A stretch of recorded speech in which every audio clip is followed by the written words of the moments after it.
अस्सलाम वालेकुम दोस्तों, ऐसे अच्छे वीडियोस के लिए रोहूरा चैनल को सब्सक्राइब कीजिए। रमज़ान का पहला अशरा गुजरते ही अक्सर हम सबका जोशो जज्बा थोड़ा ठंडा बढ़ने लगता है। अगर आपके साथ भी ऐसा हो रहा है तो ये तज्जिया बिल्कुल आप ही के लिए है।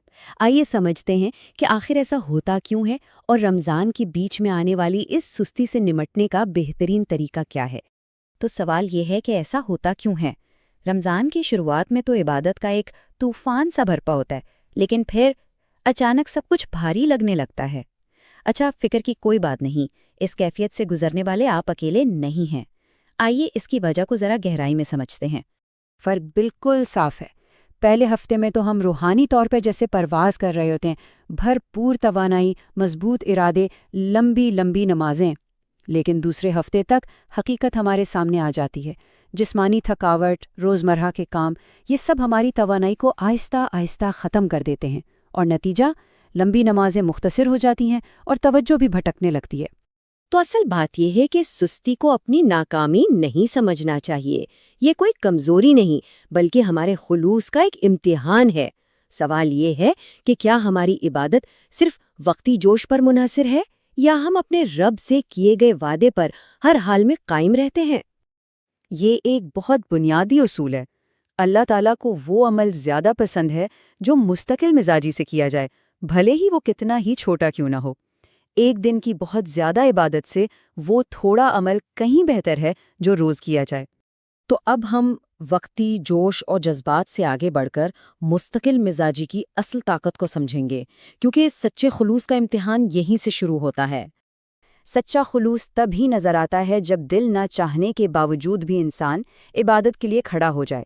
ये उस बात की निशानी है कि हमारा अमल हमारे मूड का नहीं, बल्कि अल्लाह से हमारे अहद का पाबंद है।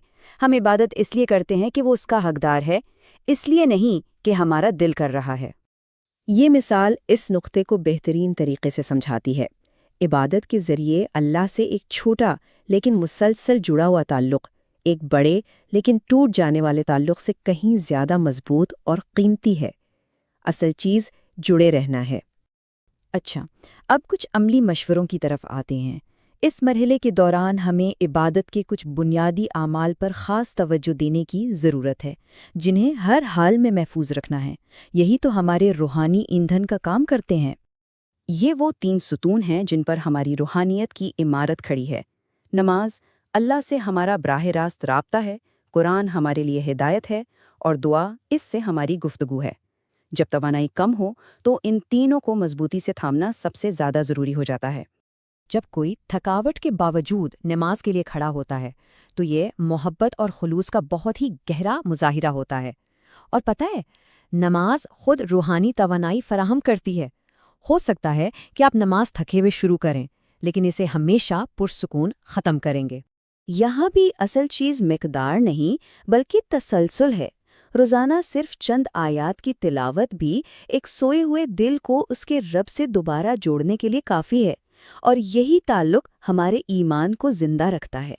दुआ को सिर्फ ख़ास रातों के लिए ना रखें, ये तो अल्लाह से हमारी रोज़ाना की बातचीत है। दिन भर में की जाने वाली छोटी छोटी दुआएं हमारे ताल्लुक़ को मजबूत और हमारे बोझ को हल्का करती हैं। बस दिल से पुकारने की देर है। अगले हिस्से में हम उन आम खलफशार पर बात करेंगे जो रमज़ान के बीच में खामोशी से वापस आकर हमारी तवज्जो कमज़ोर कर देते हैं। हमारी रूहानी तवानाई अक्सर उन चीज़ों में ज़ाया हो जाती है जिनका हमें एहसास तक नहीं होता। फ़ोन की स्क्रीन पर घंटों गुजारना, फजूल गुफ्तगू करना, ये सब हमारी वो ताकत ख़त्म कर देते हैं जो इबादत के लिए ज़रूरी है। तो आइए अपनी तवज्जो वापस हासिल करने के लिए ये चंद अमली कदम उठाएं। फ़ोन के इस्तेमाल की एक हद मुकर्रर करें, बेफ़ायदा बातों से बचें और बहस मुबाहिसे से गुरेज करें। ये छोटे छोटे इक़दामात हमारे दिल को सुकून और इबादत के लिए जगह फराहम करेंगे। लेकिन इस दरमियानी जद्दोजहद का आखिर मकसद क्या है? ये हमें रमज़ान के असल इनाम यानी आखिरी 10 रातों के लिए तैयार करती है। आइए देखते हैं कि ये तैयारी कैसे काम करती है। रमज़ान का महीना एक खेती की तरह है। ये दरमियानी दिन ज़मीन को तैयार करने और पानी देने का वक्त है। अगर हम अभी हिम्मत हार गए तो आखिरी अशरे में रहमत की फसल कैसे काटेंगे? जो अभी साबित कदम रहेगा वही आखिर में बेहतरीन फल पाएगा। तो रमज़ान का सफ़र 3 मरहलों पर मुश्तमिल है। एक परजोश आगाज़, एक आजमाइशी वस्त और फिर एक रूहानी उरूज। ये दरमियानी मरहला ही दरअसल वो पुल है जो हमें आखिरी अशरे की बुलंदियों तक पहुंचाता है। तो सबसे अहम सबक ये है कि आम दिनों में की जाने वाली खामोश और मुस्तकिल कोशिश ही देर पा ईमान बनाती है और हमें कामयाबी की तरफ ले जाती है। अल्लाह इन खामोश अमाल को देखता है जो जोश के बगैर लेकिन बगैर रुके किए जाते हैं। तो आखिर में खुद से ये सवाल पूछें, क्या अल्लाह हमसे कमाल चाहता है या सिर्फ हमारी साबित कदमी देखना चाहता है, ये कि हम थकने के बावजूद भी बार बार उसी की तरफ लौटते हैं।